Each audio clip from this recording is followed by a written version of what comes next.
Coming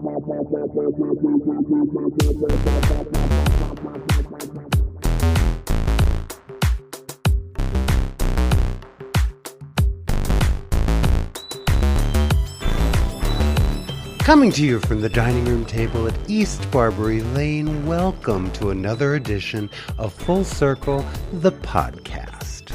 A visit to our home where we squeeze a few headlines through our decidedly queer lens and see what happens. This episode is brought to you by Screwtop Sauvignon Blanc and the roller coaster that is Mother's Day. I am your host, Charles Tyson Jr. And I'm your host, Martha Madrigal. Welcome to the Full Circle table. Hi, baby. Happy Hi. Mother's Day. Thanks. To you, too. Hey. You've been called a mother more than once. Well. Thanks. You got me flowers. I did. They're very pretty. I'm glad you like them. I have gotten notes of Happy Mother's Day through the course of the day, which make me, go, aw. Yeah. And it's a rainy Sunday. Not rain. It's wet. It's a wet Sunday. It's too cold for it to dry. I think that's what I'm trying to. And too cloudy. I don't think it's rained. No, it rained morning. the entire time I was driving. Oh, it did. Yeah. Okay, so it is still wet. Out of the car, no rain. In the car, rain. Ooh. Well, because you went to the grocery store. Right. Yeah. So it was raining then? Yeah. Huh. Okay. Had a nice moist drive. Ooh. Congratulations. Why does that word bother people so much? Moist. I don't know. It just sounds dirty, I think. It's never bothered because it always makes me think of Duncan Hines. Really? Yeah, because that's where I learned the word. Rich, moist, Duncan Hines. And then at some point, moist, skeeve people out. Damp, wet. Go ahead. Well, damp and wet skeeve me more than moist. It's just a word. Because I feel like... But it I don't know. There's something about the sound of the word moist that feels like you should be being paid by the minute to say it. Right? I don't know. I don't know. If only. So it feels like it's been forever. Did we talk about the new dog on the air? I talked about him briefly in the mini-sode. Okay, so Bruno is a somewhere between an American hairless and a rat terrier. He's definitely a small terrier-like terrier with a smooth coat. Yes. Chocolate in color with a little white kind of thunderbolt across his chest. And he's been here since the month of April, right? Yeah, Pretty much. It's been a month. It's been a month, yeah. So my a friend of mine showed me a picture of the dog that she rescued, and it was Bruno. And I looked at the picture and I went, "Ooh, if this doesn't work out, I know he's coming to my house." He's my type. Apparently, he is little and fierce, Feisty. There's a word. And he loves his mommy. Yes, he does. Oh my God. To the detriment of his daddy. Well, I put him down if he growls at you. I'm just, it's what happens when I'm not home. He's a jealous heart. Every time I go to kiss Martha, he growls. He does. Well, she was mine first, bitch. Yeah, it's like that. And then I put him on the floor. It's like, you don't do that. And that's why you feed him. Right. Like, he needs to know you as the source of food and pleasant walking. You know? Because, So I do put the harness on him in the morning before I leave for work because we learned a lesson about that. Yes, he doesn't like it when I do it because he bites me. He doesn't like it when you do it when I'm not here because you've done it fine when I'm sitting there. Right. It's it's like a fear response. He came out of he's seen some stuff. He's been some places and seen some things. He has seen some things. And and he can't exactly tell us. But when you kind of go under his arms with the harness, he freaks out. Unless I'm right here. I don't know why. I just put a little T-shirt on him and he didn't. He just looked at me like, really, Mom? Yep. Put on the clothes, boy. Yeah. Because it's like, what does it say? Mommy's awesome dude or Yes. something. It's adorable. It's Mother's Day. You know, I thank God pets. That's what I got. Well, and, and the folks who have been wishing me happy Mother's Day. Anyway, we have a new little addition to our house. Yes. He is trying to terrorize the cats, but they're not really having it. Shady just stopped mid-chase and smacked him in the head, and they've been fine. Right. Rosie is still running, so he is still chasing, but they've also been in the same room together, nose to nose. So I don't know what's happening with her. She's just, unbalanced. Bruno has his ears perked up, but he is in his place on the sofa. He has all these wonderful dog beds all over the floor. He is not having the floor. Once in a while, he'll curl up in one, but his home is the middle cushion of the sofa, and that's where all his toys are now. It's usually when you're not here, he goes to his bed. Ah. Okay. But he carries each toy up, and he knows who they are. They have names. He's very smart. Yes, you gave them all the gayest names. Well, we gave them the gayest names. I was going to say, possible. that wasn't just me. He has a little frog with rainbow ears that you called Froggy. Yes, and a big pink flamingo that you have named Flamingo. Yes. Uh-huh. And his Aunt Karen gave him a little blue fish that I have named Yes, fish. Yeah. So Or yes, fish. However you, that. Right. And Whoopi is just a little purple dog that kind of speaks gay for itself. And then he has a rainbow-colored ball that we just call Ball. Yes. And he's got a pink horse with a yellow mane that he picked out on his first day here when we took him to PetSmart to measure the harness. Right. And so I didn't name that one. It's Horsey. Yeah, why not? It's Horsey. His horse is pink with yellow mane. That's queer enough. Word. Yeah, so anyway, there's a doggy back in the house. Yes, there is. And when you go to work, he's right next to me. So, yeah, my little buddy. What else is happening? You've been working full time, which is why we have not recorded. Yeah. New shift, new job, new day. Who dis? Mm-hmm. Yeah, I mentioned on the mini-sode that I have a full-time job working third shift. So I spend my waking hours struggling to keep them waking hours. Because that's kind of the biggest part of your job. Yeah. Stay awake. Stay awake. Yeah. I don't even want to talk about what you do because it's just it's so unfair. But it's a good job. It's not an uncomfortable gig at all. No, it is not. Not even a little bit. So, yeah, but that's what's been going on. And I got promoted and I've been steeped in the holding pattern of it all because I'm not quite doing my new job because I'm still kind of sort of doing my old job while I train my replacement, which is all well and good because I get paid for my new job. I was going to say you're doing old job duties with new job pay. Right, so I'm good. However long this takes, I'm fine. Right, take your time, y'all. Mm-hmm. But speaking of gigs, Full Circle, the podcast, was invited to attend the opening night of a wonderful play. Mm-hmm. We went and saw Harvey Fierstein's Torch Song. We did. Presented by 1812 Productions in Philadelphia. And it was, in a word, wonderful. It was very well done. Yes. Yeah. And Torch Song is part of my queer awakening.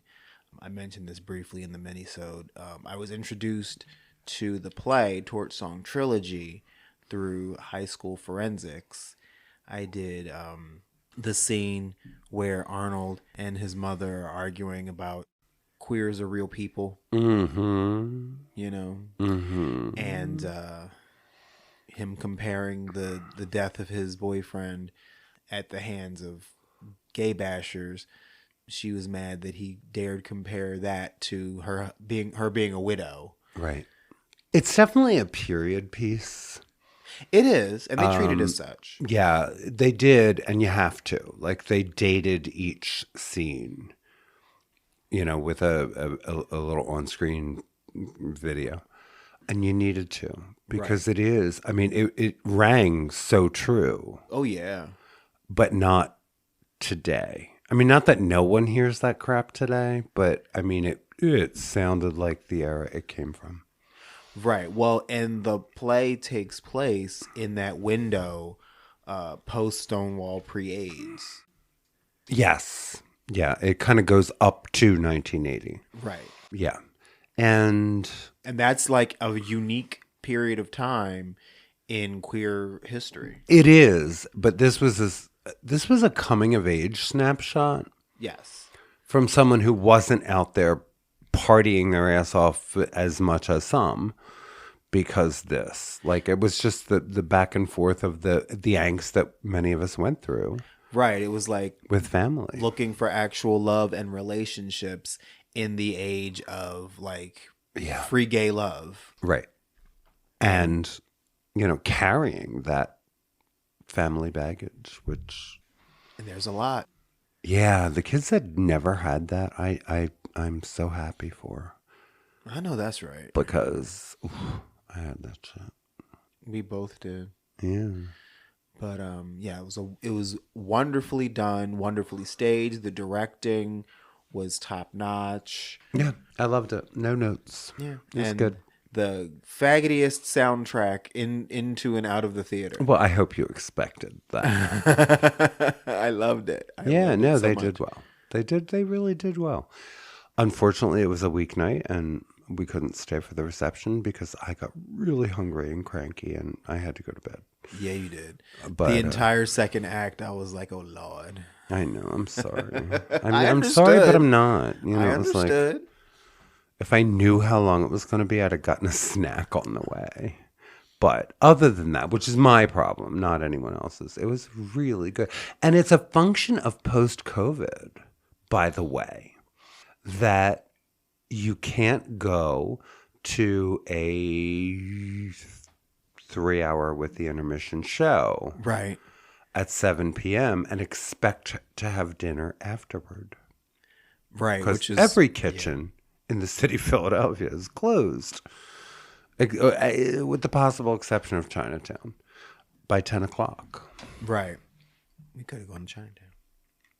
I didn't think of it because I guess I didn't want Chinese food that night. I don't know. But the bar that we would have gone back to and had dinner from, their kitchen closes at 9:45, and we looked up several, and even our nearby here, they close at 10 o'clock. So right, and there was just no time to eat after work and on the way to the theater, so I was very hungry. Anyway, but yeah, we highly recommend you checking out 1812 Productions. Production of Harvey Firestein's Torch Song. It runs through May 19th. Okay. Yes. And we'll put a link for tickets in the notes to this episode. Perfect. What else? So we have a bunch of good news. Yeah. We have a bunch of everything because it's been a minute. And it has. Things have accrued. It has. I'm not even. I got rid of a bunch of the older stuff because after a while it's just stale and not. Well, that's good. So you've been keeping up this list for this day. Yes. Which is fabulous. Boy Scouts of America is rebranding with a gender-neutral name. Yeah. And the one person I know who is involved heavily in Girl Scouts got very surly about this. Because I guess they've been inclusive for longer, and they announced this week they will change their name officially to Scouting America, marking their latest rebrand toward gender-inclusive principles and away from its original history of sexual abuse scandals. I mean, we need to do more than change the name. I will say that. That sounds a little bit too much like transfer to another parish. It does. Their leadership announced the forthcoming changes, which will take effect February 8th, 2025. Let's not rush things. In 2018, the 114-year-old organization began welcoming cisgender girls into its Cub Scouts program for young children and rebranded its primary Boy Scouts program as Scouting BSA the following year. The new name is intended to welcome youth of all genders into its various programs, a leader said this week. Quote, though our name will be new, our mission remains unchanged. Oh, shit. We are committed to teaching young people to be prepared for life. Sexual assault, never mind. Wrote Roger Crone, president and CEO of Scouting America, come 2025, who described the organization as a welcoming, safe environment where youth can become the best version of themselves. This will be a simple but very important evolution as we seek to ensure that everyone feels welcome in Scouting. They have implemented significant changes to their membership requirements over the past decade. You know, from 1978, which is when I was a scout, LGBTQ plus youth and adults alike were formally banned from the organization, a practice which only ended in 2014 for youth and 2015 for adult members. It's not the openly gay ones we ever had to worry about. Exactly. I digress.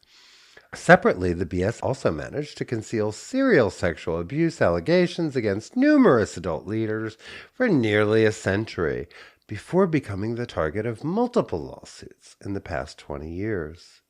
BSA leadership filed for bankruptcy in 2020, and in 2022, a federal bankruptcy court allowed the organization to establish a $2+ billion settlement fund to compensate victims and allow the organization to continue operations. The rebrand distances the organization from their checkered history while emphasizing their new, more gender-expansive approach to recruitment. Nobody wants to come here, so let's open it up. Which is going to happen with the churches as we watch. In this week's press release, leaders asserted that over 6,000 girls have now earned their Eagle Scout badges, the organization's highest official rank.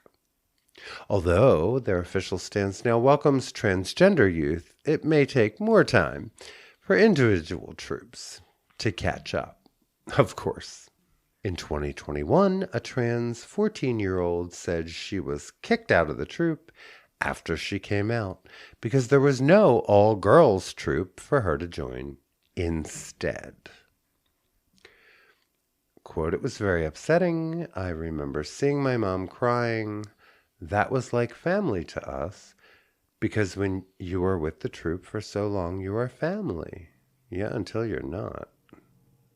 Much like the church. Huh. So, you want to summarize why that's in good news? I mean, isn't it?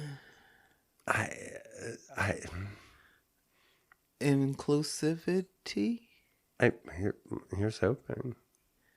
I mean, because the gendered nature of it is what I didn't like about it, because I didn't have a choice in joining Cub Scouts. Right. I was put into it. It was a method to butch me up. Yeah, same. So I could play with other boys instead of playing with the girls. Same. And I wanted to be a brownie. I did.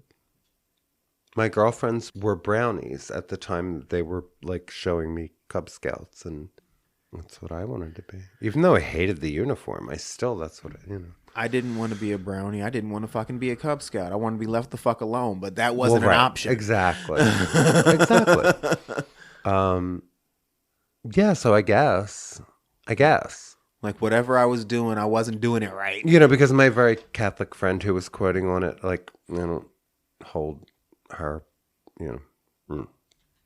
But, yeah. Because this sounds like a very Catholic thing to do. Although they haven't capitulated yet, but they will. Every Cub Scout troop that I've ever seen operates out of a church, including Well, mine. in the space of, but usually the basement or whatever. Right. So do AA meetings. That doesn't mean a thing. That's true. I mean, where they happen. Yeah. It's more the molestation that is a problem. The diddling of it all. Right. Yeah. Yeah, no Cub Scout master ever diddled me. There were other Cub Scouts that I wanted to diddle, but that's a different thing. I was also That is entirely different. yes. I don't know. I didn't do it long enough to know. You know what I mean? Right. And we had like a married couple where she was like the den mother of the younger kids, and then he was the scout leader for the older kids, and they were nice, and I don't think anyone got diddled, and while they were in charge. I mean, my immediate. I was just angry. I was there. We had den mothers. We didn't have scout masters. Right. That comes later. That comes a little bit later, because I was never a Boy Scout. I was a wee below. That's as far as I got. Which is ironic. I know. Yeah, with the plaid scarf. Like Do we now? Far. We do. Yeah, I got that far.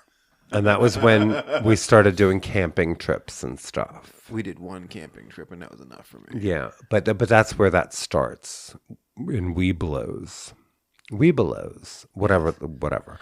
And, that was the dad of one of the kids. I just hated it all. Yeah. I was surly about it.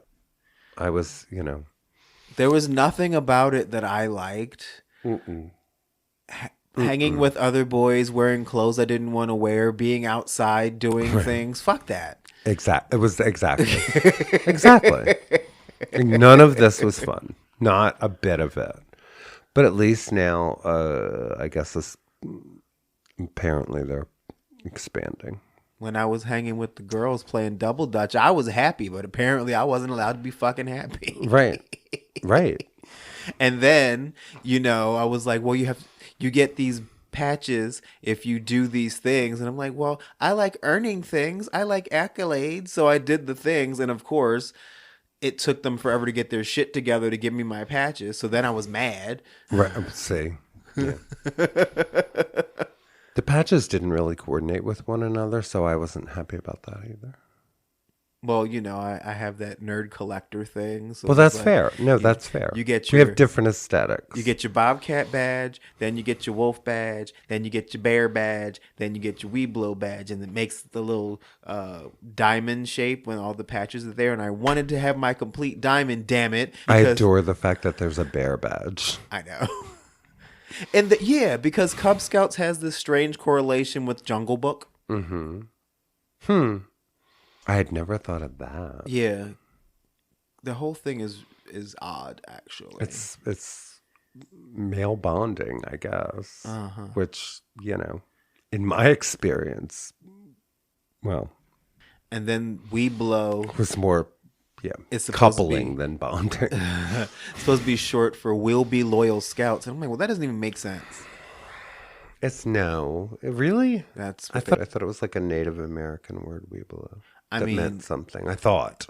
That might have been like the thing that they told us so we'll remember. I think they wanted to say Weeblo. That's what I think they wanted. So when they taught us that in the woods. I didn't get that either. See, all their promises went unfulfilled. Well, there you go. That's... So anyway, the Scouts are opening themselves up for more inclusivity, and hopefully if young children find themselves interested in being Scouts for whatever godly reason, eventually it may be better than it used to be. Right. That's why it's in. I guess good on them. I guess. Yeah. Yeah. Which is how I'm going to talk about it when the church finally does it. Right. Like, oh, that's cute. Never mind all the other stuff we said. Right. Turns out no one wants to play with us. Okay. So moving on. Yes.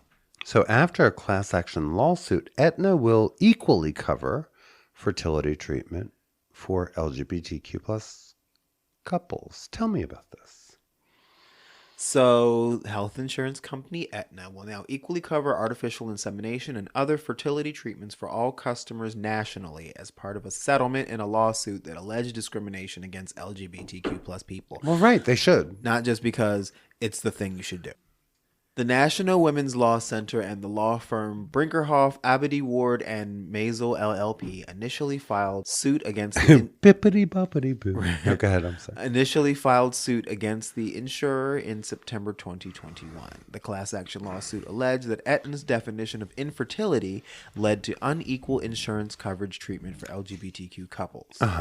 Heterosexual couples could receive coverage for infertility treatments if they said they were unable to become pregnant after 6 or 12 months of intercourse. However, LGBTQ plus couples had to pay out of pocket for 6 or 12 cycles of artificial insemination, which can cost thousands of dollars before becoming eligible to be covered for additional rounds or for in vitro fertilization.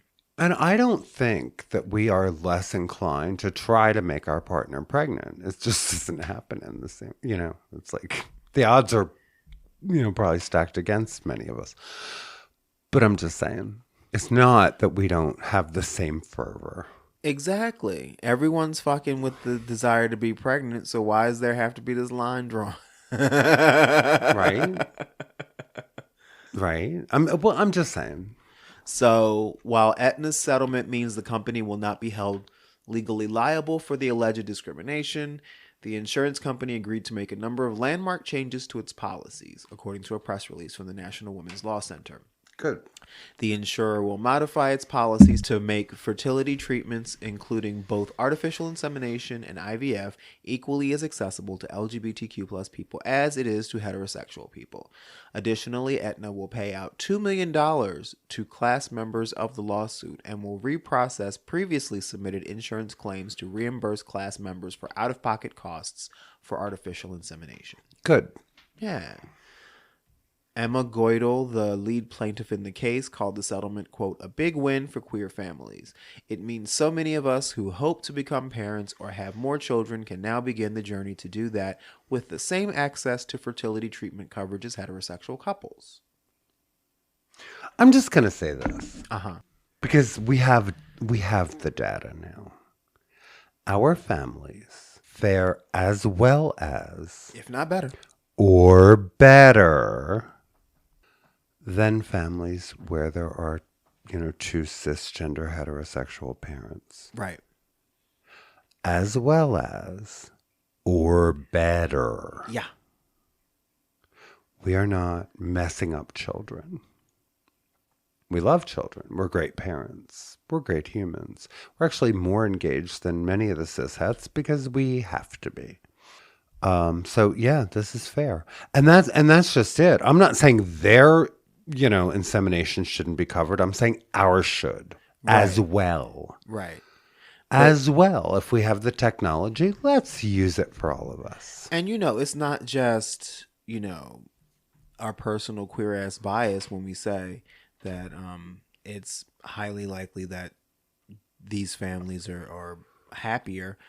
If you think about it, that whole element of possible resentment and anger at, oops, guess what, I'm pregnant, is eliminated. Correct. Not even a factor.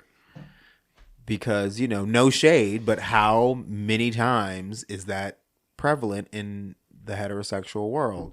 The only reason why y'all are together. For me, twice. Again, no shade. But the only reason you're together is because, things happened. Things happened. And now you have to make a decision. Yeah, I mean, I adore and do not regret for 1 millisecond my children coming into this world. They're amazing humans, and I, will love them until I'm dead. That said, I don't want no more. Right. But, that's what we should all get to do is say, I got to be a parent, and I don't want to be a parent, but I want you to keep trying to get me pregnant. Right. Like that.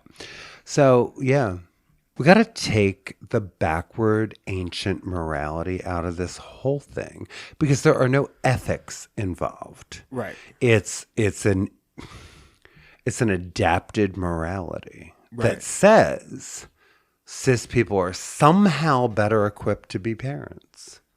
And Which the is evidence now we know is otherwise. ludicrous. Right. Now we have, we can keep doing studies, but we're excellent parents. Damn it. By and large. Yeah. And at least in as great a number as cis people, and often more often. Like probably. I'm not sure if they measured this, but I think our children wind up in foster care a lot less because we want them to begin with. I will give them this. One could argue that queer couples are better parents because of heterosexual parents because we learn what not to do. Well, that too. And as long as they keep having sex, we're going to exist, so we should all get along. Exactly. Yeah, what's next? I mean, and yay, but what's next? So Molly Cook just became the first out LGBTQ plus person elected to the Texas Senate. Wow. Who did she have to degrade to do that?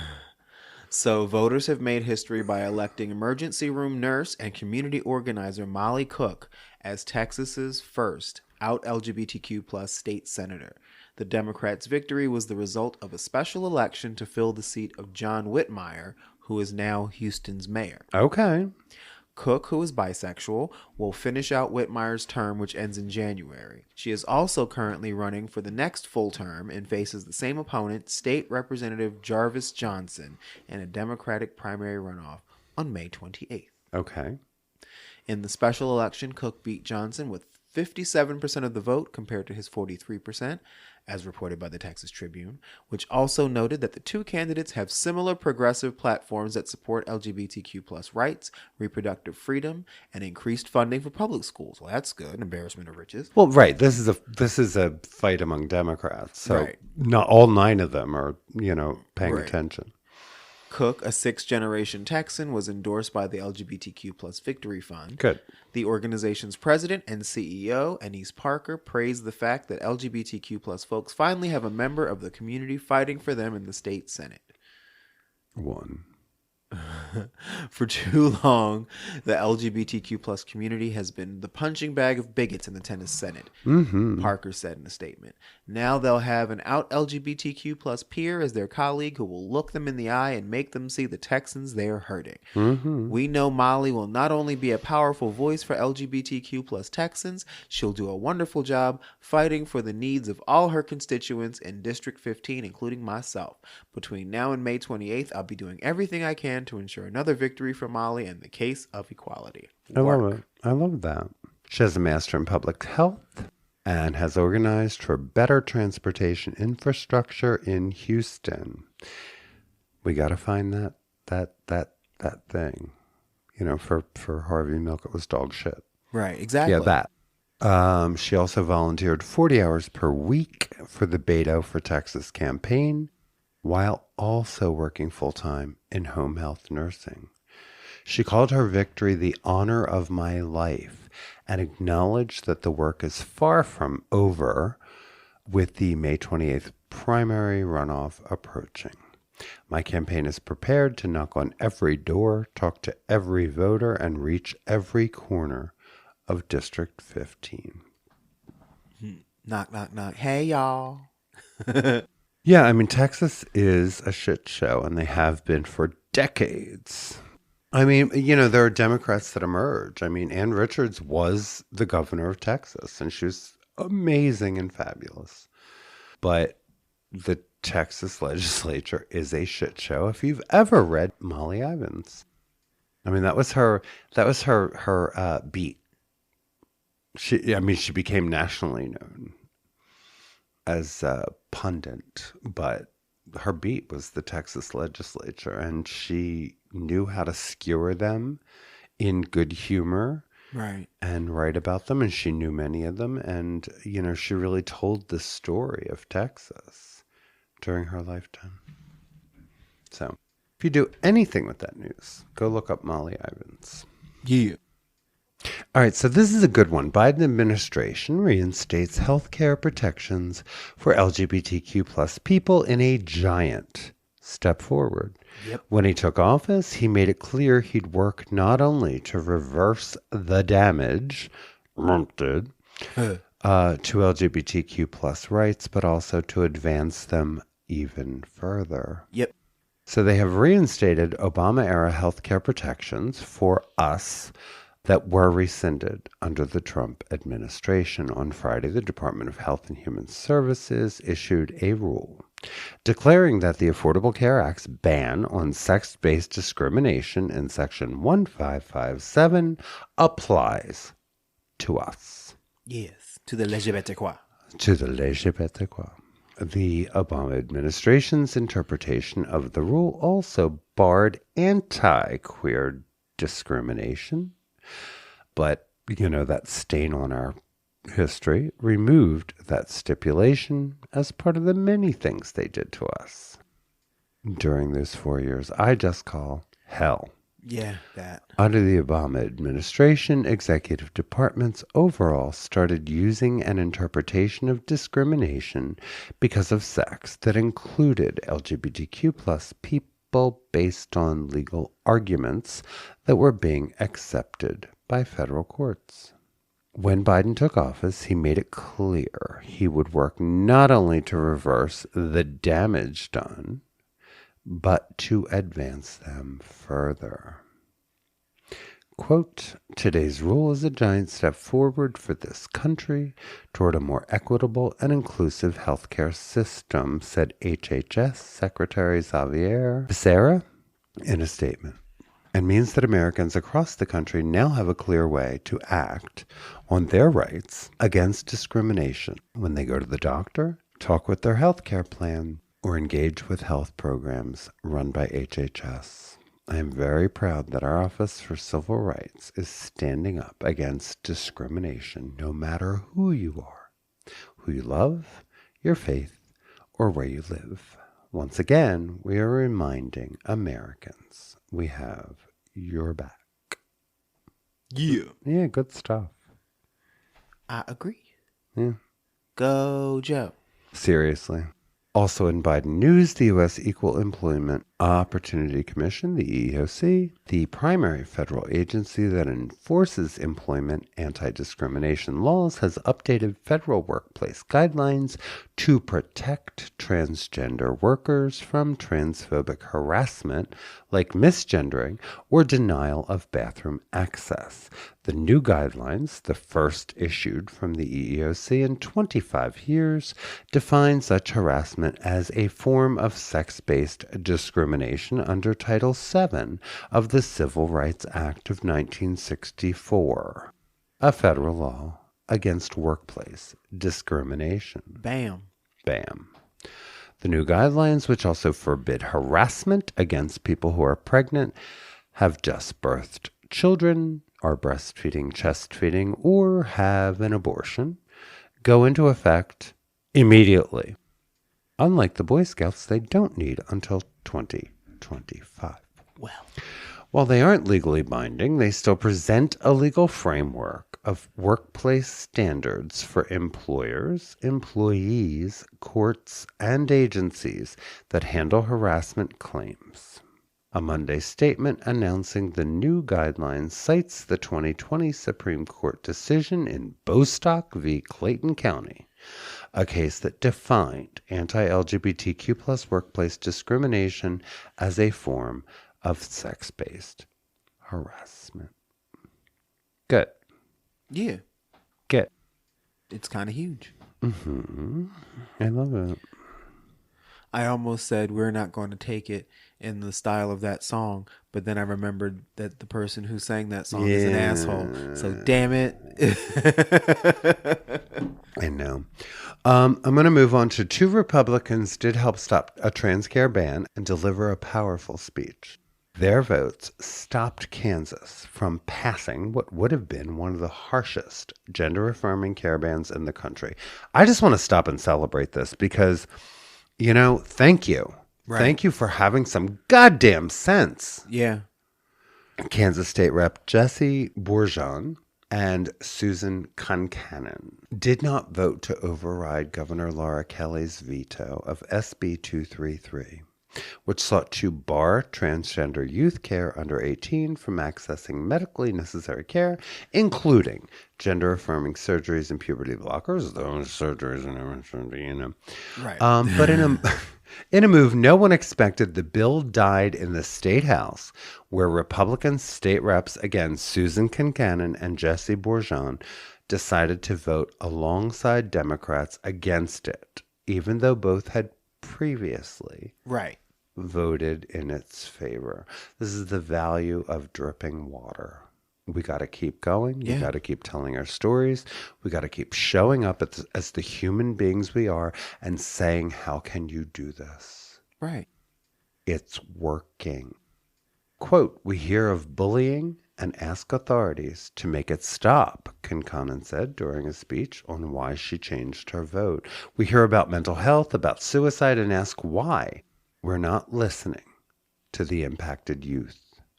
Government involvement is not the answer. Period. End quote.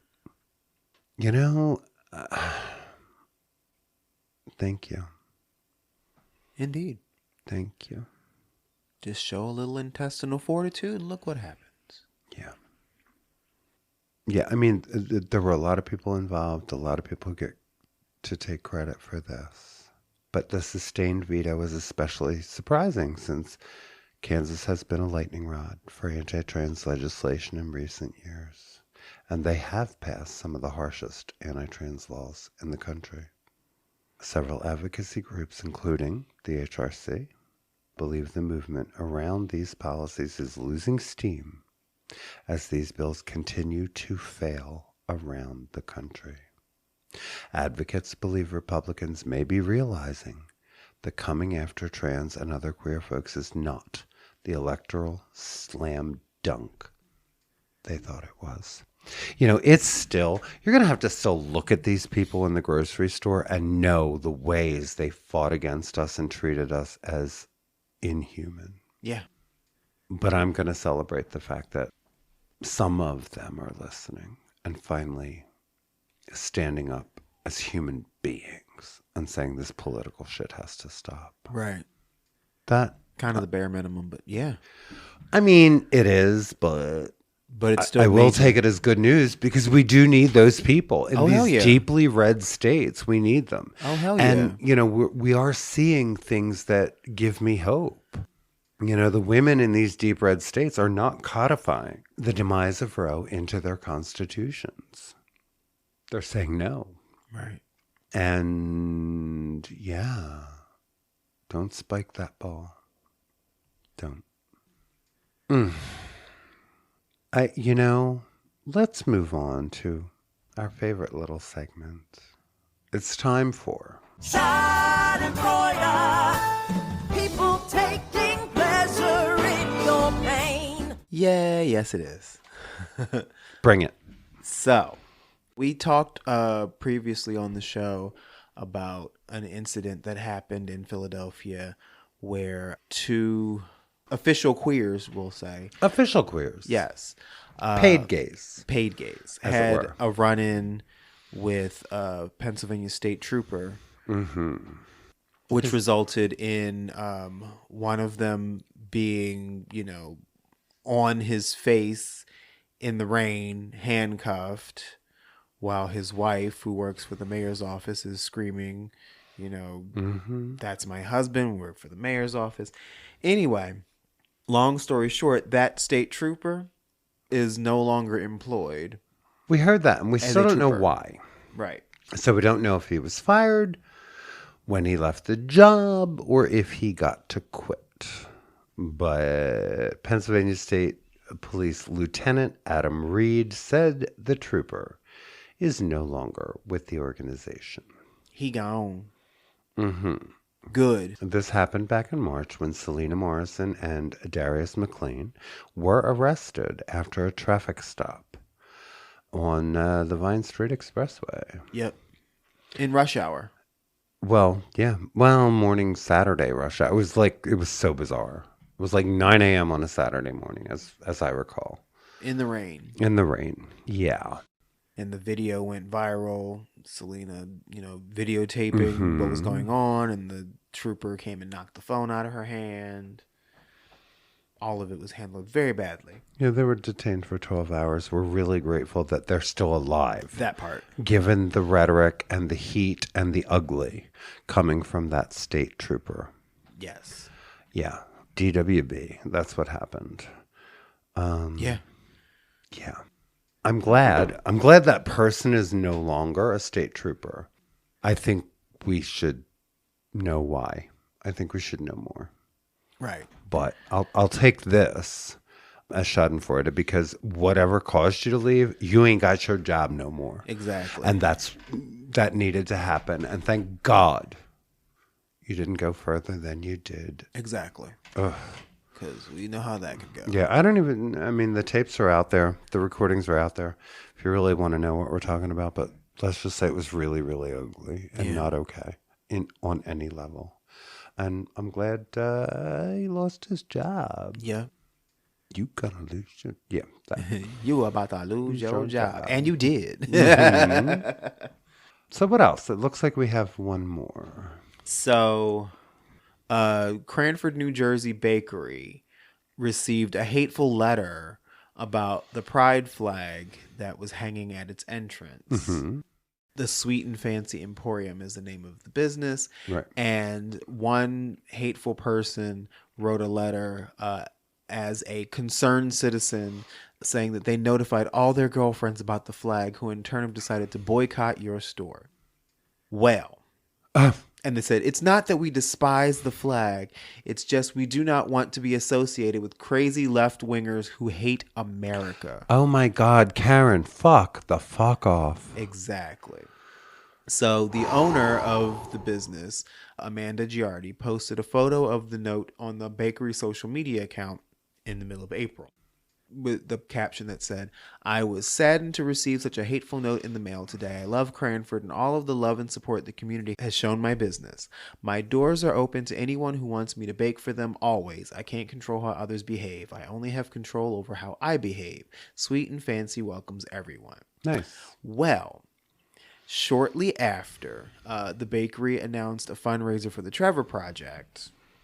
April 28th. Yes. Let's make lemonade out of the lemons. And the community, already upset by what happened to them and already loving the business, they came out and showed out and raised hundreds of people lined up and down the block to purchase something sweet and contribute to the LGBTQ plus organization for youth mental health. It was so successful that the bakery ran out of product after 70 minutes. Yep, they raised $4,000 for the Trevor Project. Yeah. Even the mayor joined in on the fun, posting photos of the event and declaring Cranford as an inclusive, pluralistic community that is welcoming to all residents and visitors. He added it was heartwarming to see so many people come out to support Sweet and Fancy over the weekend in their fundraiser for the Trevor Project. And beautiful photos. And I don't know who these, Moms for Liberty of Cranford are. The unfuckable four, whatever, But they were met with what they deserved. And good.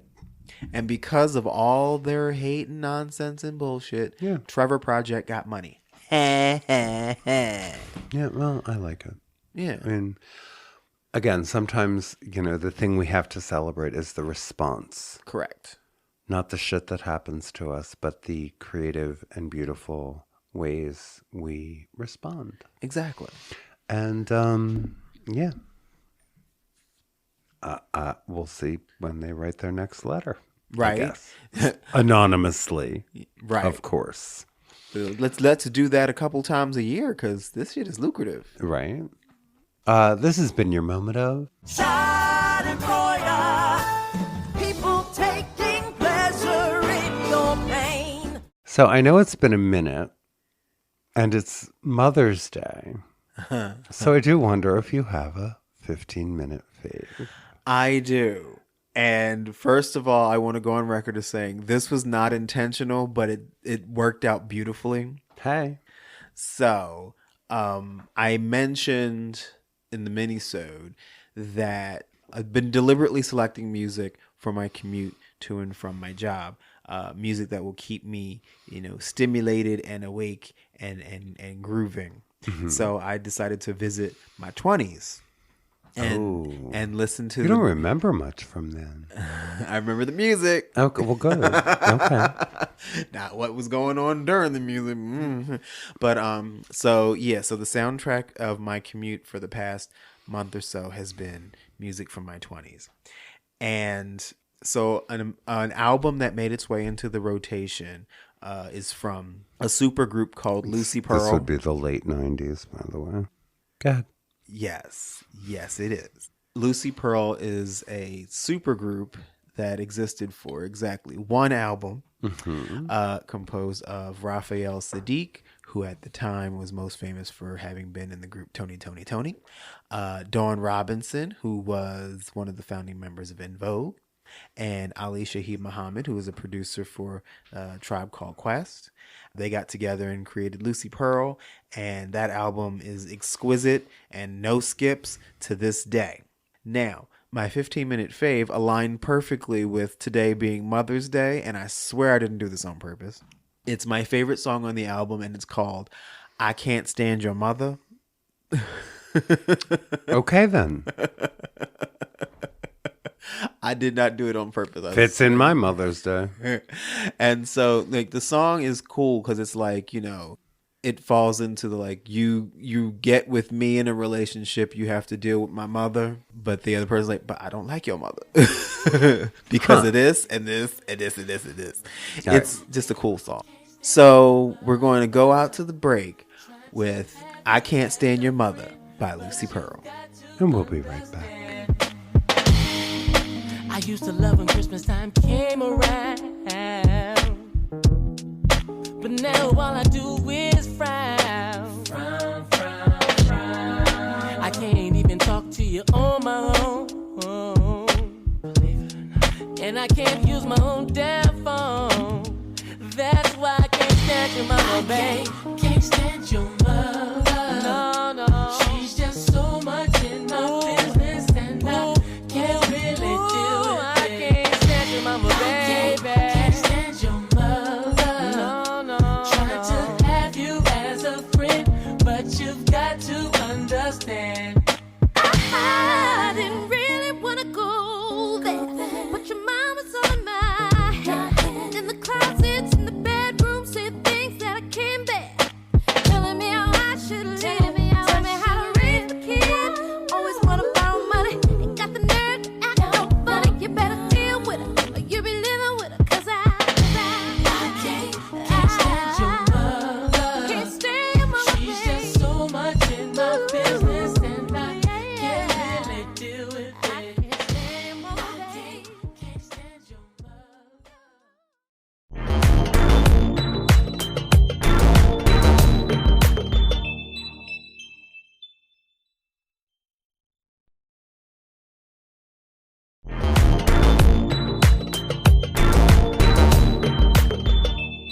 And we're back. We're back. Well, that was fun.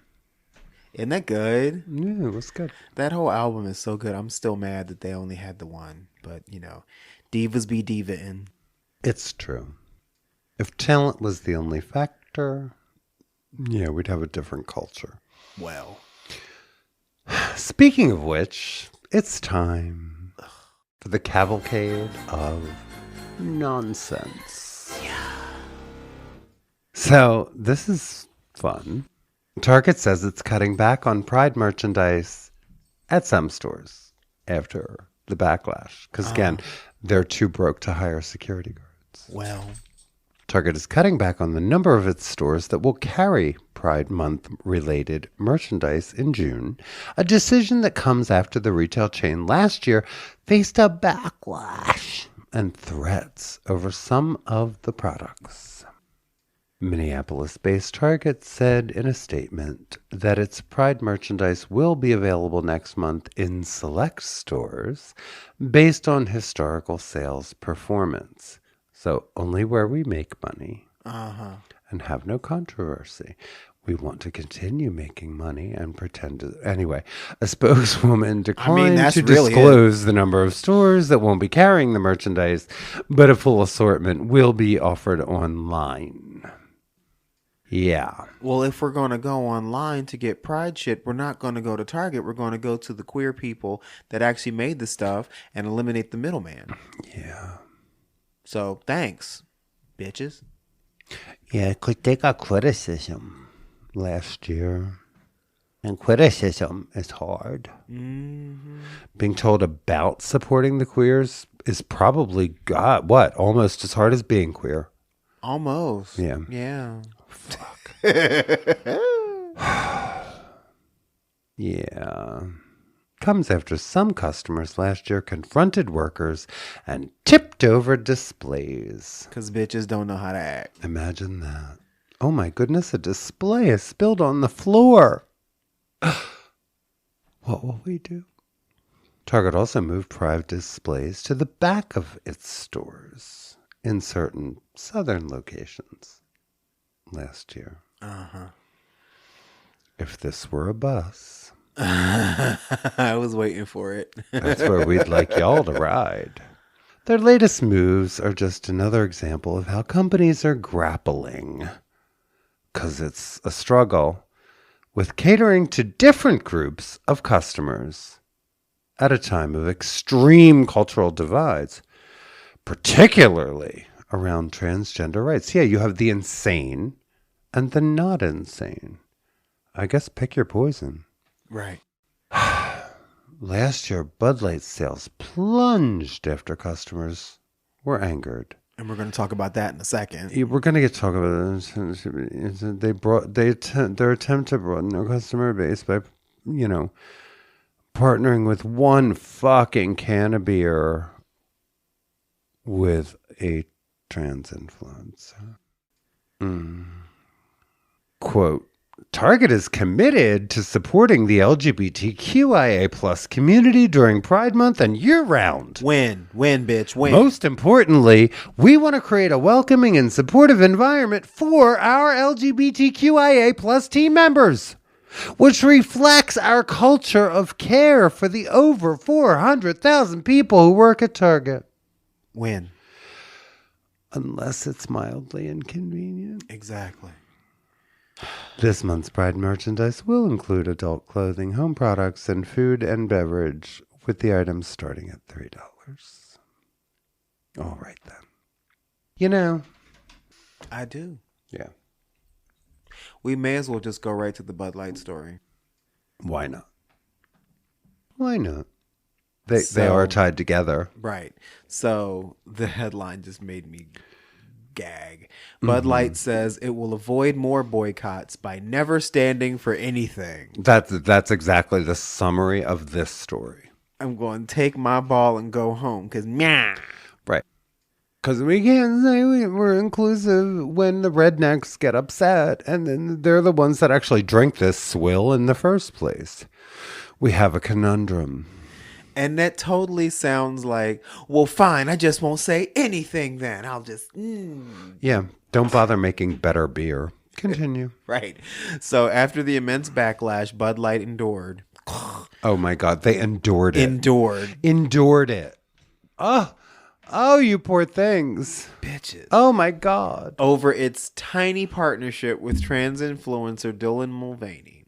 It seems the brand has decided the best course of action from here on out is to avoid supporting anyone or anything that could make people angry. That's how you do it. Bud Light will now stay in our lane, according to Jason Warner, CEO of the European branch of Bud Light's parent company, Anheuser-Busch InBev. The company plans to avoid all controversial issues. Wow. Because when people are drinking Bud Light, they don't want to think. You can stop the sentence right there. about anything but fun. But yeah, you can stop the sentence at think. Yeah. About anything but having fun. Were it that easy for all of us? Just when you thought... But it's not. But okay. Just when you thought Bud Light couldn't get weaker. Mm-hmm. It's damn close to water now. The major learning was, hey, I want to enjoy Bud Light when I'm not having to think about all of this, and I want to enjoy it with my friends. I want sports, I want music, I want fun, I want friends, I want everyone to be happy together. I want little white kids. Who the fuck said this? I want little white kids Who am I hanging out quoting? together, Oh, having wait. fun, listening to the Beach Boys, where the faggots are in the closet and the women are in the kitchen. And the boys still blow each other after midnight. And the Negroes still know their place in the back of the bus. Like, just say it. Jason, just fucking this is say it. still Jason Warner. Yeah, who said all that? I want to have fun. I want us all to be happy together. Unfortunately, the output of that was the complete opposite, which is not what we're there to do, he said. He added that the intense backlash to the company's partnership with Dylan Mulvaney is something that wouldn't happen with other products. Okay.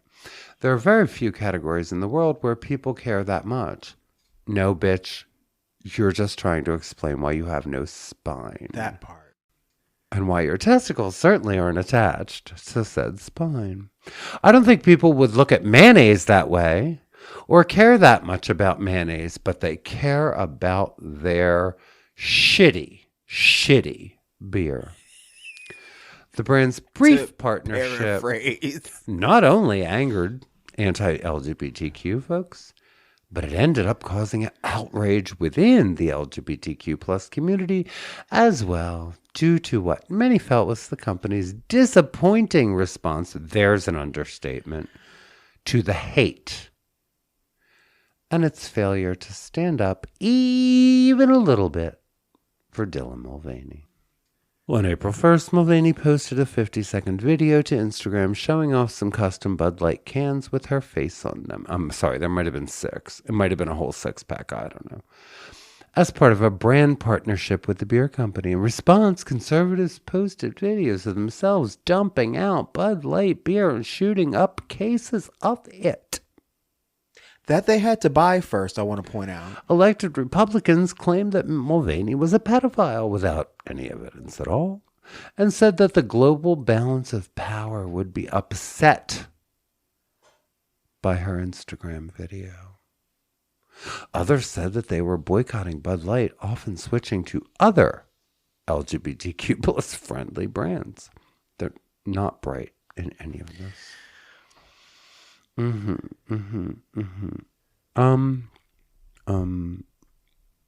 know, it's poor Dylan. Ultimately, that's what it is. Because they thought they could make an extra $1 off of her, and when they realized that's not what was going to happen, they might as well have tied her to the railroad tracks, because that's what Anheuser-Busch is as a company. InBev, drink what you want, but yeah. Just like, go ahead and eat Chick-fil-A, but Uganda. Like that. Like that. I'm not your mother. Do what you want. Move on. Mississippi GOP passes bill to let cis people sue trans folk for using the bathroom. One lawmaker thinks the bill doesn't go far enough. Of course. The Mississippi legislature, it's Mississippi, has passed a bill that would allow cisgender folk to sue trans folk for using the bathroom that aligns with their gender identity rather than their biological sex. They have so much free time. SB 2, yeah, I know. There are no problems in Mississippi other than this. SB 2753, dubbed the Safer Act, has been sent to the desk of the governor, who is, of course, expected to sign it. The bill requires trans people on college campuses in the state to use facilities aligned with their biological sex or what? And who is going to arbiter? Same song, 1900th verse. The restrictions also apply to student housing, including fraternities and sororities. A, quote, private enforcement provision in the legislation states that someone can assert a violation of this act as a claim or defense in a judicial or administrative proceeding, which has been interpreted to mean trans folk can be sued by civilians for violating the bill should it become law.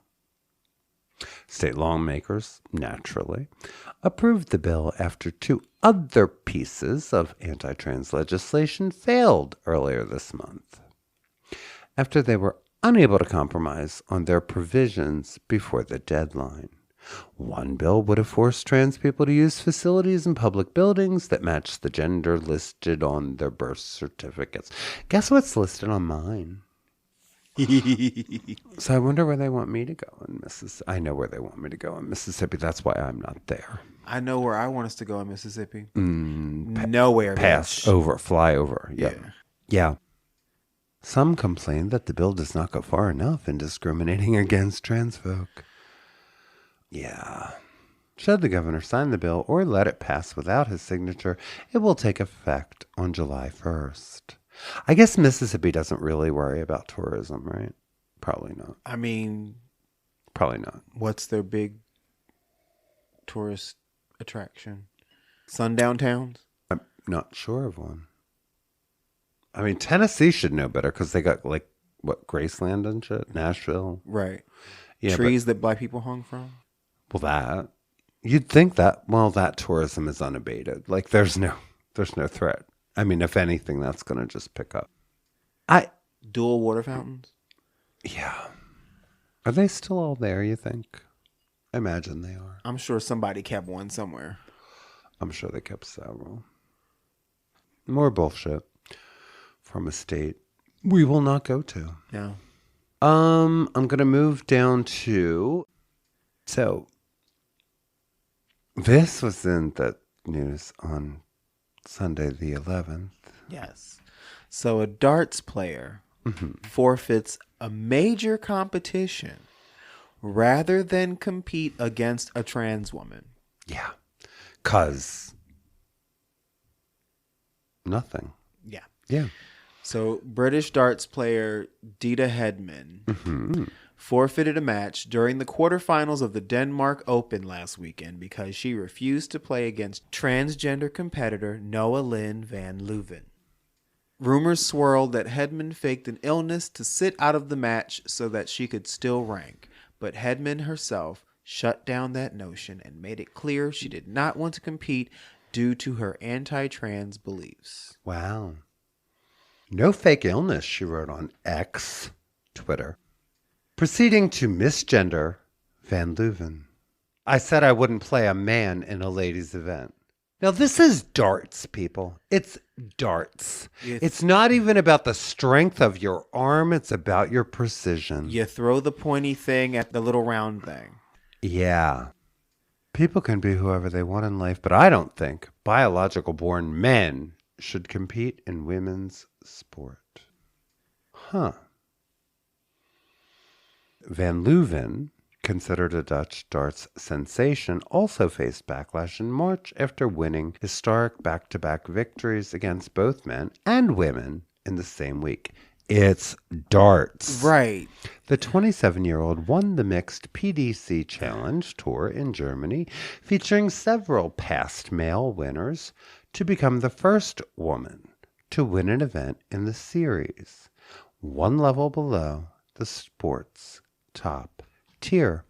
She then played a women's event in the UK, defeating two highly placed veteran players, including the current number one woman, Bo Greaves. After the quarterfinal victory, she went on to dispatch Ireland's Katie Sheldon in the final. Of course, her wins were instantly followed by controversy. Uh-huh. So, Martina Navratilova, Of course. self-loathing, whatever, said no male bodies in women's sports, please, as if you're polite. Not even in darts. Why? Oh, again, women get the short end of the stick and it stinks. Trans women have never been the ones giving you the short end, you dumb bitch. Not once.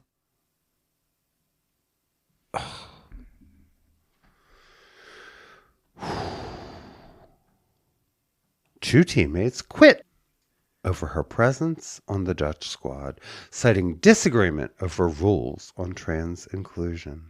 This is where we are. This is where we are. That moment when you're embarrassed to come out for the Dutch team because a biological man is playing on the women's team. It's time to go, one of them said. Bye, bitch. I've tried to accept this, but I can't approve or validate this. Well, doesn't that make you a constricted little... Another said, she was free to change and be happy, but explained, I just don't think it's right for a biological man so dismissive to throw for the women or vice versa. It's either mixed or not. No one asked none of y'all. Where is the advantage? Like, that's the only logical argument, which it's not even logical. Even in sports of strength, not, give us the rules, we'll meet them. We're then competing on a level playing field and y'all still aren't happy. It's almost like you just hate trans people. Right. Darts, darts. Fucking darts. Oh my God. I hope their grandchildren are so impressed with their quotes in the newspaper. I want to take a break and I want to cleanse my palate. Yeah. 'Cause, ew. Yeah. All right. We'll be right back.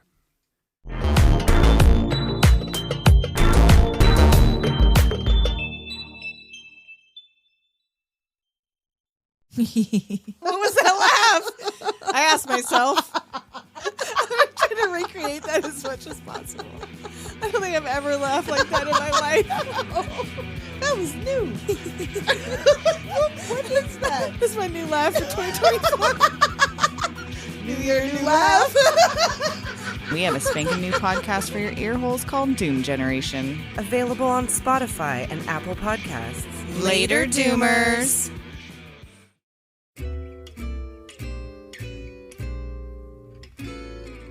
Are you seeking guidance in life? Need a comforting voice to guide you through the ups and downs? Look no further. Introducing Petals of Support, the heartfelt podcast where life advice blossoms, hosted by the incredible Mama D. Hello, dear listeners. Mama D here, ready to share my wisdom and offer a listening ear. Life can be tough, but remember, you're never alone. On Petals of Support, I'll be your virtual mom, providing guidance and support when you need it most. Mama D's wisdom has been cultivated through years of experience and love. Her soothing words will melt away your worries and empower you to conquer life's challenges. From navigating relationships to finding your true purpose, Mama D is here to help. Join me each week as we explore topics close to your heart. From self-care and personal growth to parenting and finding inner peace, we'll embrace every aspect of life's journey together. Let my voice wrap around you like a warm hug, reminding you that you are capable, loved, and cherished. Tune in to Petals of Support and let Mama D's motherly advice and encouragement nurture your soul. Subscribe today on your favorite podcast platform and embark on a transformative journey filled with love, support, and the wisdom only a mother can provide. Remember, my dear Petals, you are stronger than you know. Together, we'll navigate life's garden, one bloom at a time. I'm Mama D, and this is Petals of Support. Let's grow, learn, and flourish together.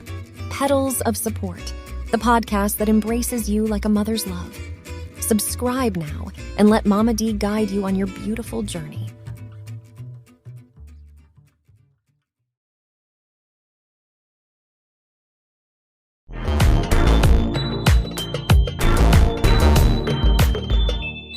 And we're back. We're back. That was a slightly longer break than editing will imply, because I'm making kapasta testa, which is cabbage and noodles. Yes. And it's, if you do it right, you make it in layers, basically. So I cooked the noodle part. It smells so good. And I combined it all. And now it's going to marinate while we pop the culture. Let's pop the culture. Yeah, then we can eat. Yay. Yay. So this first thing brought me some joy. So FKA Twigs, who we've talked about on the show, she is going to be performing a solo by Martha Graham with the Martha Graham Company for their gala. Yes. Okay. Yeah, she's going to be performing. The solo is called Satiric Festival Song. It was created in 1932. It was originally danced by Martha Graham herself. And this all came to be because during the pandemic, as a lot of dance companies did, there was a video of one of the company members doing the solo, like in different places. Right. And FKA Twigs liked the post, and the Graham Company thanked her for liking the post, and then they started communicating back and forth, and they asked her, would she like to perform the solo? Tell the folks who FKA Twigs is. FKA Twigs is a wonderful singer, dancer, actor, performer, a voguer.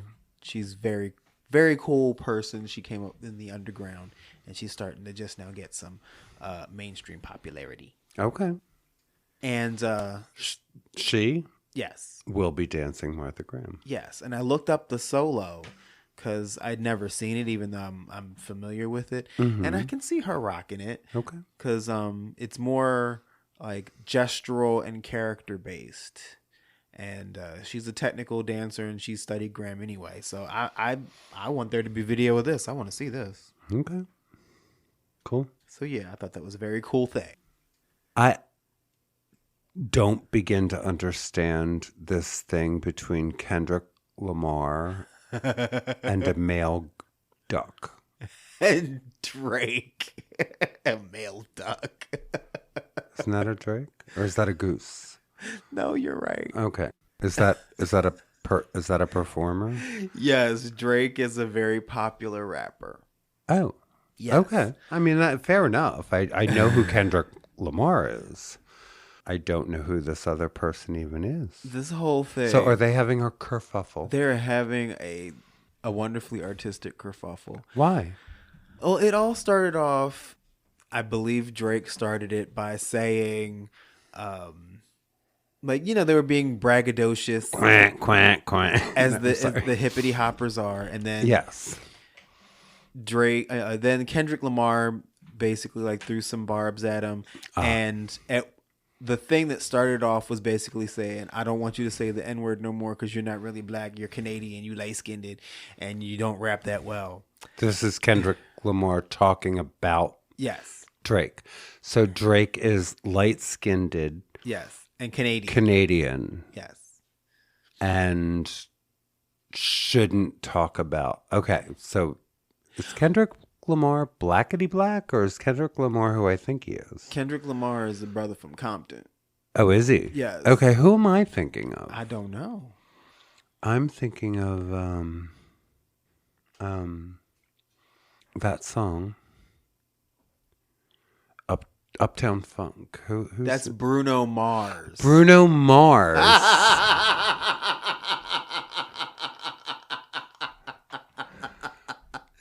God damn, you're white sometimes. I know, but I'm picturing him calling someone else light-skinned, and I'm like, my friend, what paper bag are y'all using? Because I'm sorry. I confused Kendrick Lamar with Bruno Mars. And so you can understand my confusion. Yes. Yeah, okay.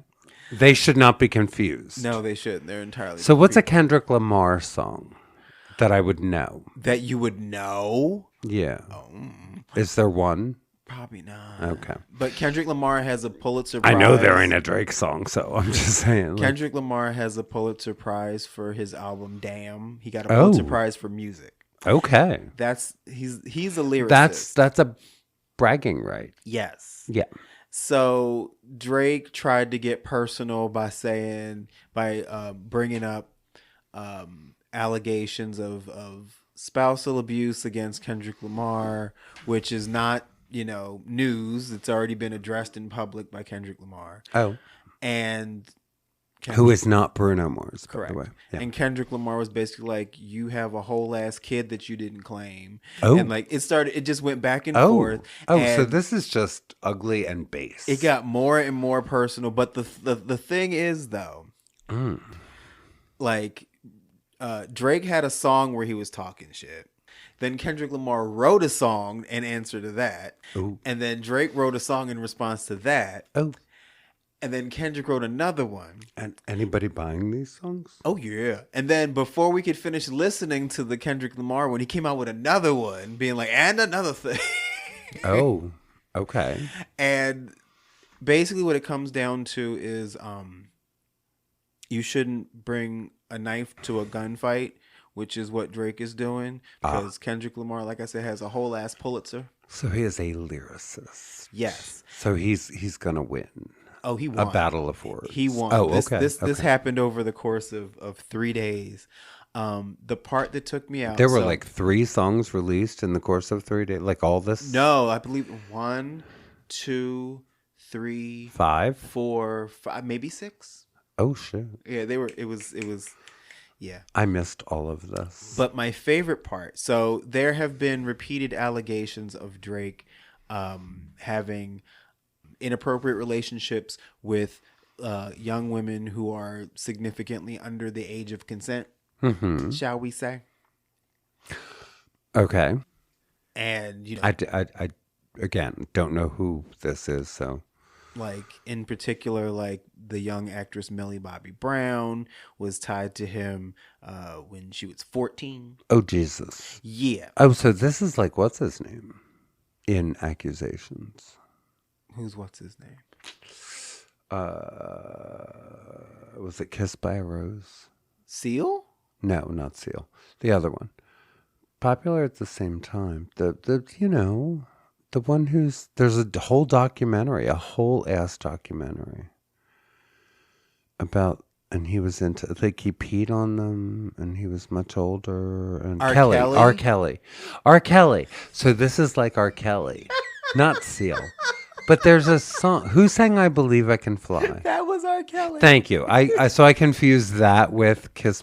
But anyway, you're just saying things. White things. So anyway. this feels very R. Kelly in its narrative. Oh, it's better than R. Kelly. Better? But here's the thing. I mean, here's the part that took me out, because Kendrick Lamar took it upon himself to repeatedly bring up these allegations. Okay.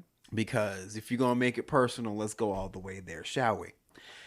I mean, and he had a line in one of his comebacks. I remember when my Coke dealer tried to come for me. He had a line in one of his comebacks where he said something like, you want to strike a chord, it's probably A minor. Like that, yeah.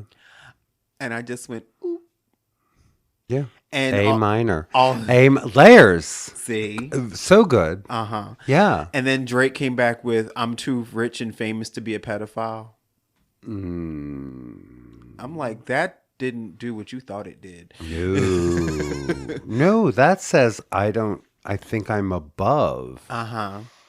The accurate accusations. That's what that sounds like. Yeah, this whole thing was that's a challenge. Entertaining as hell. And yeah, but shit got real. Shit got real. And Kendrick's portions are like better songs. Even like if you take the lyrics out of it, they're just better songs. It's just Okay. So this whole thing was a very pivotal moment in the hippity hop rap beefs. Wow. And it was just crazy because like they was coming back and forth. Someone like literally, I'm listening to one of Kendrick Lamar's comebacks, and as I'm listening to it, another one dropped on YouTube. I'm like, God damn, let me finish this one. Wow. So that's how I spent the weekend. Wow. When I I wasn't wondered working. why you were distracted, and now I know. Wow. Yeah, Ooh. Ew. the hippity hop rappers, they be on their things. Yeah, that happened. But there's a lot of Drake fans too, right? Yeah, I wonder how that will go. I mean, Drake is very popular. Drake is So was R. Kelly. yeah.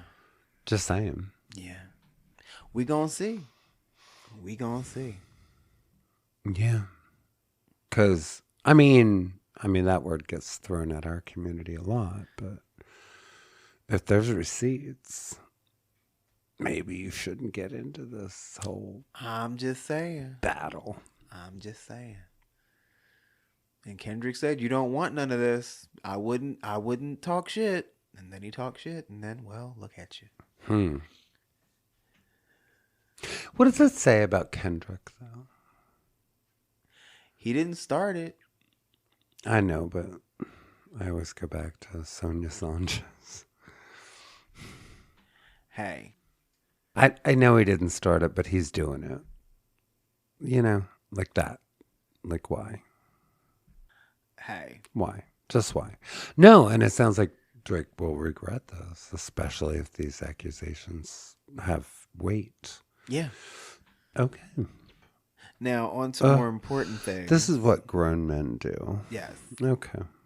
On to more important things. Yes. Television. Generally speaking, yes. Mm-hmm. Season 3 of Hacks. It's back. Yes. And it's one so of the good. best shows on television. It's really true. Jean Smart has just, oh my God, this is her role. And, it's so well written. It is. And It's funny and legitimately funny. Yes. And so well delivered. And, yeah. Yeah, we've been enjoying all 4 episodes that are out now. All good. If you haven't seen the show, you definitely should get into it.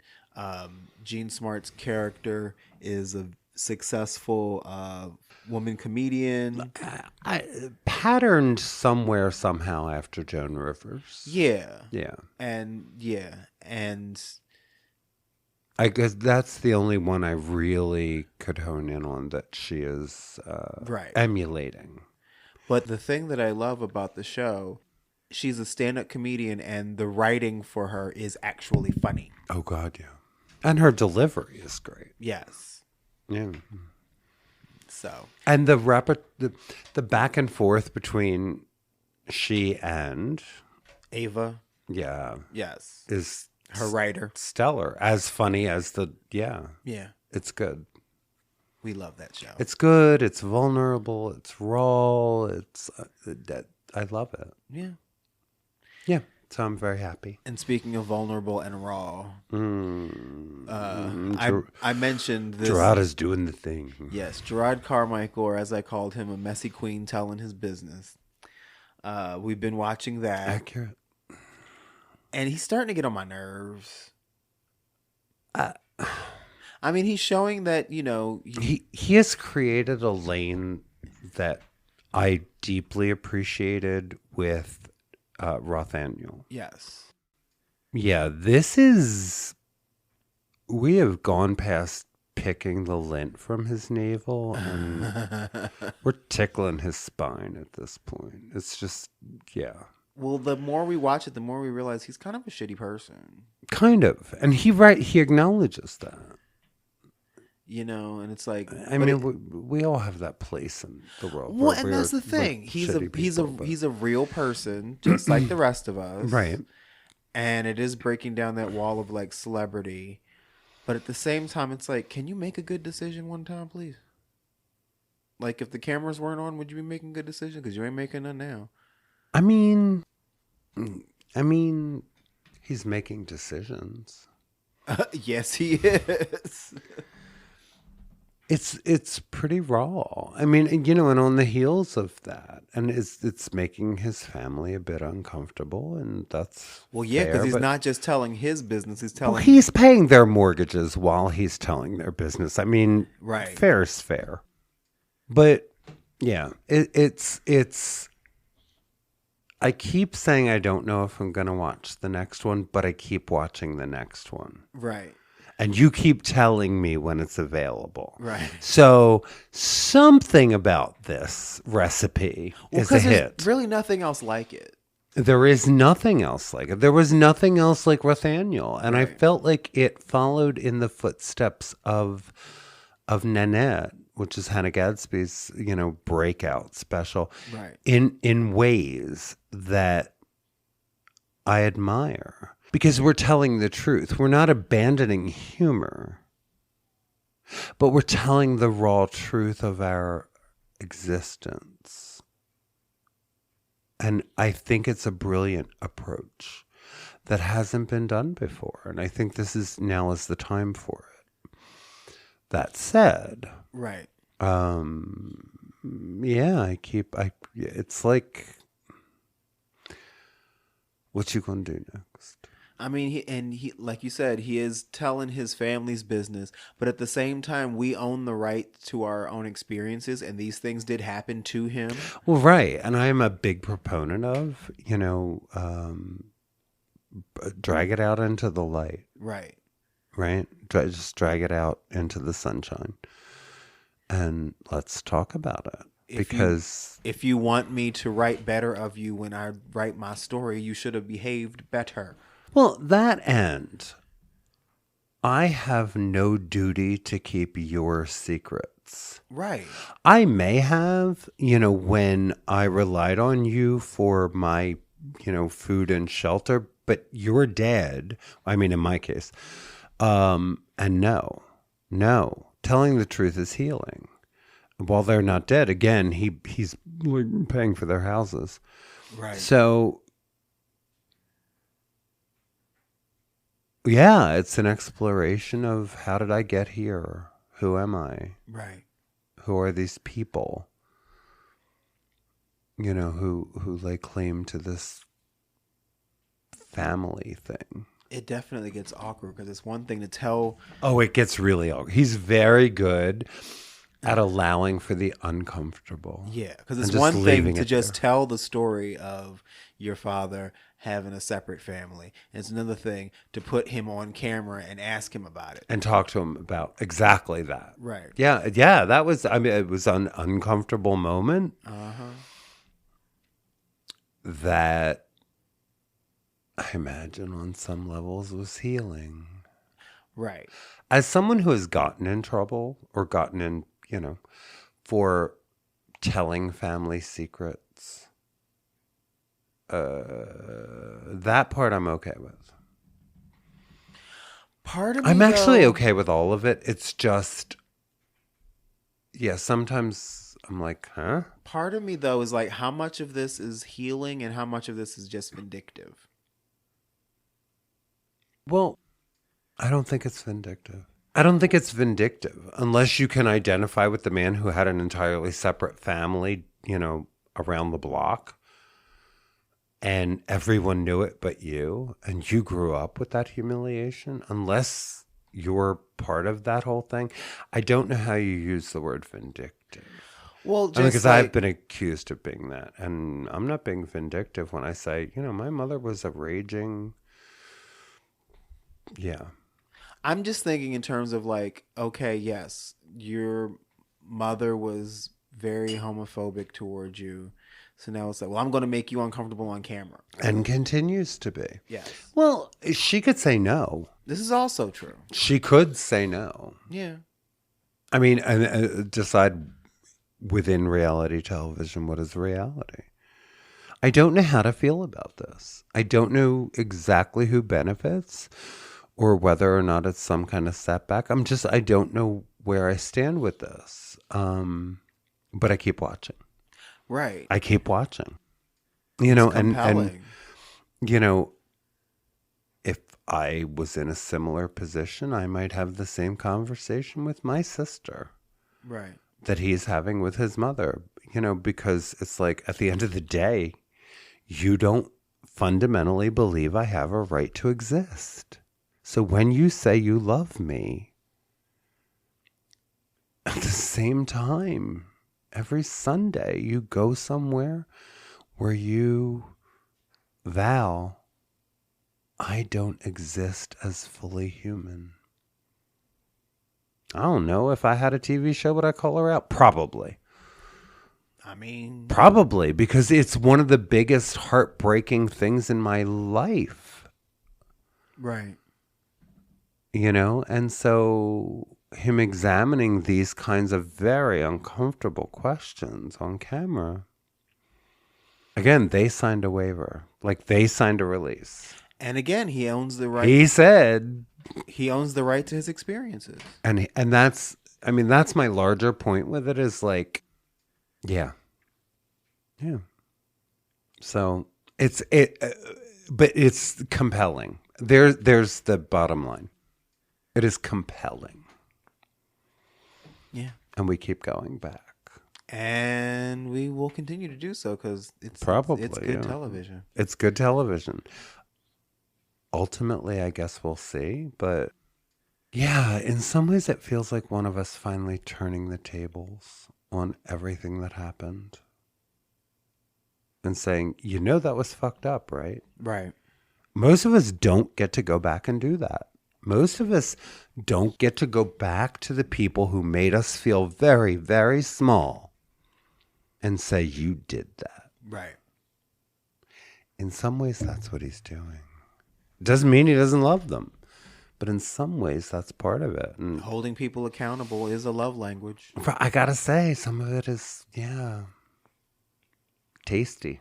Yeah. A little bit. Watching them squirm is a little tasty. Well, because how many of us never got that chance? Right. Exactly. And, yeah, we just bowed our heads and kept going. Right. For the sake of peace. Like, yeah, I'm a dirty faggot. I get it. Yeah, but thank you for praying for me. He's not doing that. So it's interesting because I told, and I stand by this, a friend who is a comedian had called with some questions, and I said, I want you to watch Rothaniel because their question was about raw storytelling. And I said, no one can challenge you if you are absolutely telling your own truth. Right. Not about who you were told to be, but the reality of your existence. And I stand by that. Yeah. Rothaniel is a brilliant piece of work. Yeah, it's true. Yeah. So we keep watching. Mm-hmm. We keep watching. And finally, X-Men 97. I don't know what this even means. Chaw. So X-Men 97, I've been talking about it. The allegory. I know nothing. The allegory. Well, then that means you don't listen when I speak. The allegory of the civil rights and LGBTQ rights movement. Yes. I mean, we've talked about that part. Yes. Yeah. So it's coming to a head, and it's kind of like, you know how it's been said, y'all need to be happy. We want justice and not revenge. Mm-hmm. Well, now it's starting to be like, you know what? Fuck y'all, revenge. Oh. Yeah, it's getting interesting. Oh. It's like, what if Malcolm was alive and was able to lead this? And we were at that place of direct self-defense, and he was leading that charge. Oh. Yeah, it's like that. Oh. And actually had the power to like make some shit happen. Oh. Yeah. Okay. It's getting real good. And interesting. It's like because the X-Men in the comics, it's high drama. That shit is it's high fucking drama. That's why I've always loved it. Mm-hmm. And they're being very faithful to it on the show. And the showrunner and creator for this series is a gay black man, and he's already said, like, one of the pivotal moments that happened, like, he directly made the correlation of the Pulse shooting and the feelings behind that, and like it's getting very real and very deep, and the fact that it's on Disney Plus is amazing to me. And do you think they haven't noticed yet? Or?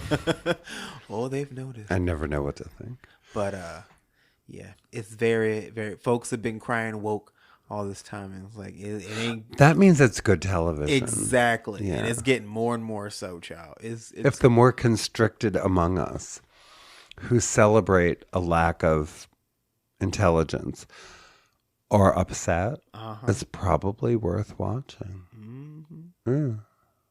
Like, imagine a show where there was a pivotal leader of the black and queer movement who finally said, you know what, we're going to take it to the streets and actually have the power to make the cis white folks heal. Ooh. Yeah. Ooh. All at once. Huh. It's like that. Huh. It's good. It's really Okay. good. That sounds like a recommendation. Yes, I highly recommend. Like, the nerd in me has been squeeing for several weeks now. You know, one of my clients brought up a song that I had long forgotten about, and it's by Phil Oakes. And I'm just going to break with tradition. And after we do podcast business, like, do that right now. Okay, podcast business. Let's do that. Yep. If you haven't already, why don't you swing on by Apple Podcasts or Good Pods or wherever you enjoy our show and leave us a review or a rating or hit that subscribe button. 5 stars or more, please. Follow us on social at Full Circle the Pod on Instagram and Threads, at Full Circle the Podcast on TikTok. You can follow Martha at iMarthaMadrigal everywhere. Her writing can be found at IamMarthaMadrigal.wordpress.com. I am at Neverskirt everywhere. Or you can just visit our linktree /Full Circle the Pod. If you have a story idea or some gossip or just want to say hi and tell us we're doing a great job, drop us a line at askfullcirclepod@gmail.com. We'd love to hear from you. You could also consider supporting Full Circle the Podcast by becoming a patron at our Patreon, patreon.com/FullCircleThePod. Starting at just the $3 a month tier, you get access to all of our episodes ad-free and before everyone else. Then, starting at the $6 a month tier, you get access to our behind-the-scenes and bonus footage, and it only gets better from there. It's fun over at the Patreon. You can also check out our Discord channel, Full Circle the Podcast. Podcast business over. Okay. So let's take it on out with Phil Oakes. I am Martha Madrigal. And I am Charles Tyson Jr. And you've been listening to Full Circle, the podcast. We love y'all, and here's a little Phil Oakes. Bye, everyone.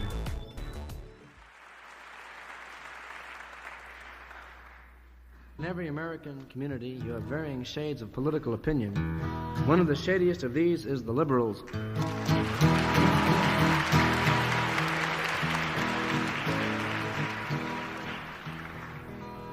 An outspoken group on many subjects. 10 degrees to the left of center in good times. 10 degrees to the right of center if it affects them personally.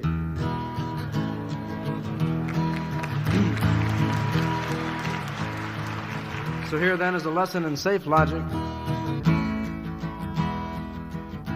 I cried when they shot Medgar Evers. Tears ran down my spine. And I cried when they shot Mr. Kennedy, as though I'd lost a father of mine. But Malcolm X got what was coming. He got what he asked for this time. So love me, love me, love me, I'm a liberal. Get it?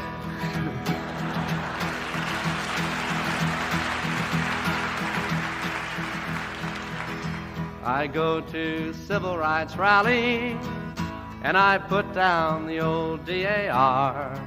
DAR, that's the dykes of the American Revolution. I love Harry and Sidney and Sammy. I hope every colored boy becomes a star. But don't talk about revolution. That's going a little bit too far. So love me, love me, love me, I'm a liberal. I cheered when Humphrey was chosen, my faith in the system restored. And I'm glad that the commies were thrown out from the AFL-CIO board. And I love Puerto Ricans and Negroes, as long as they don't move next door. So love me, love me, love me, I'm a liberal. Ah, the people of old Mississippi should all hang their heads in shame. Now I can't understand how their minds work. What's the matter, don't they watch Les Crane? But if you ask me to bus my children, I hope the cops take down your name. So love me, love me, love me, I'm a liberal. Yes, I read New Republic and Nation. I've learned to take every view. You know, I've memorized Lerner and Golden. I feel like I'm almost a Jew. But when it comes to times like Korea, there's no one more red, white, and blue.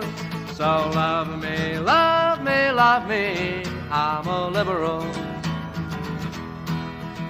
I vote for the Democratic Party. They want the UN to be strong. I attend all the Pete Seeger concerts. He sure gets me singing those songs. And I'll send all the money you ask for, but don't ask me to come on along. So love me, love me, love me, I'm a liberal. Sure, once I was young and impulsive, I wore every conceivable pin. Even went to socialist meetings, learned all the old Union hymns. Ah, but I've grown older and wiser, and that's why I'm turning you in. So love me, love me, love me, I'm a liberal.